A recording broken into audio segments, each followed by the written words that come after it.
அது மற்ற மாநிலங்களை விட தமிழகம் வந்து மிக சிறந்ததாக தான் இருக்குது.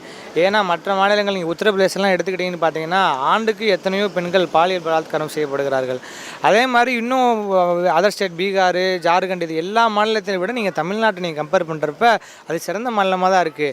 திராவிட கட்சிகள் வந்ததுக்கு பிறகு இல்லை இந்த பெண்களுக்கு இலவச பயணம் கொடுத்தது திராவிட அரசு தான்.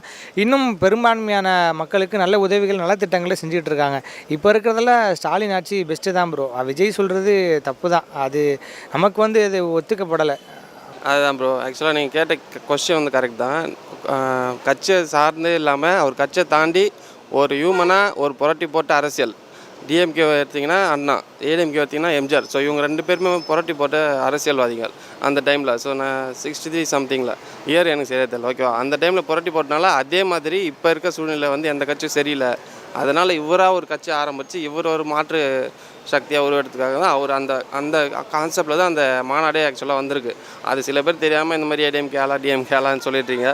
அவர் ஏடிஎம்கே டிஎம்கேலாம் அவரே சொல்லியிருக்காரு. ஆக்சுவலாக அந்த மாநாட்டிலே என்ன சொன்னார், புரட்சி தலைவர் எம்ஜிஆர் வந்து நல்ல ஒரு கட்சி ஆரம்பித்து வளர்த்து இப்போ பார்த்தீங்கன்னா அது எந்த நிலமையில் எங்கே போய் நிற்குது உங்களுக்கே தெரியும். பிஜேபியோட கூட்டணியெல்லாம் இருக்குது.